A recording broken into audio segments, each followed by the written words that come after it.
Hello, hello.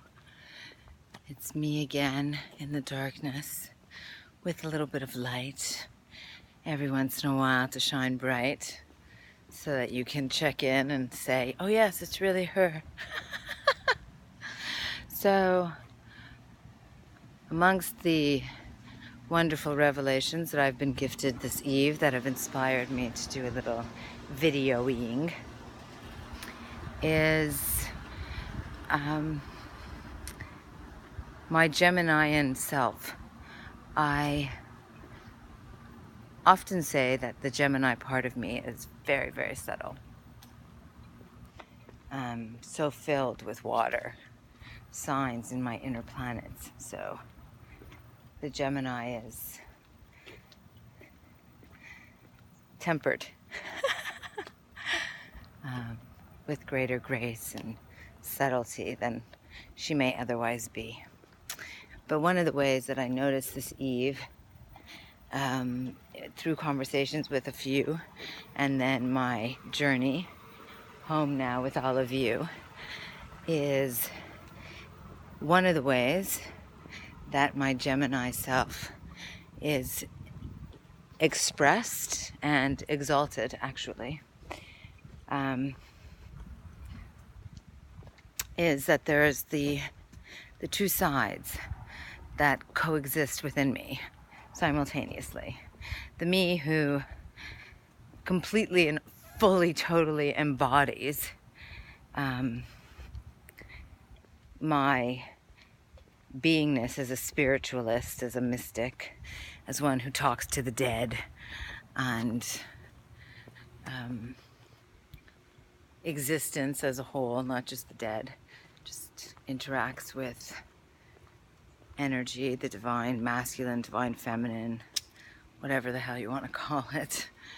I live my life like that. I see meaning in so much. I receive messages and see signals and so on and so forth regularly. It's like part of my everyday existence. And yet, if my mind is ruminating about who I am and what I do, a whole whack of doubts can come up. And so I'm calling myself crazy. I have been raised in this world. I'm part of this planet with everything that I do and say and know. And so it's not so unusual or crazy to have some doubts. But being my Gemini self, I quite love owning my crazy and quite dislike dealing with my doubts and questioning my crazy. So I've given in to both. And the response is, and again, for those with a sensitive constitution, apologies in advance, but fuck it. It doesn't make a difference if it's true or if it's not true, if what I experience, how I live my life can be proven or it can't be proven. Scientifically, I've spent about 30 years studying and so much of it can be proven. Did I just make you dizzy there? I wonder why I was asked to do that. I don't know. But there's quite a lot, and statistically speaking, significant stats with respect to. But who gives a shit at the end of the day? Each and every one of we, the experience that we have of our life, is whatever we choose it to be based upon the thoughts and the feelings that we choose to have and the beliefs that we choose to foster.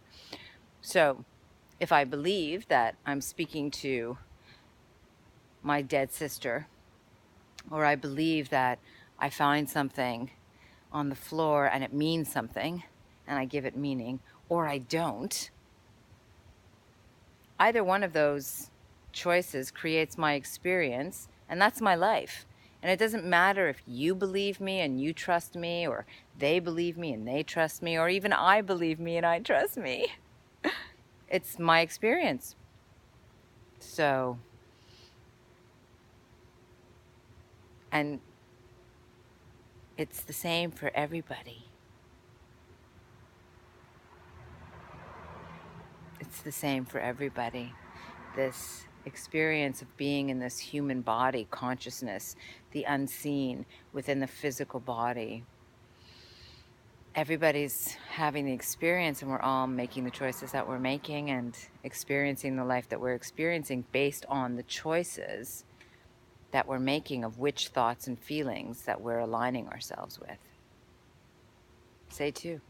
So I'm going to own my crazy. I'm going to stop fighting with my doubts. They can be there. It's okay. I get it. I'm going to stop fighting with my resentment about having this dichotomy. Just be. Because at the end of the day, you could just be anyway. Might as well do your best to enjoy it. You know what I mean? Anyway, it's late and I'm going to go in now. Bliss kisses to all of you beauties. May your every now be a creation of your fabulous, and may it be created with ease. Oh my gosh, right? With ease and grace and sweetness and comfort and blossoming evermore wonderfulness for you in every now, always. Bliss kiss.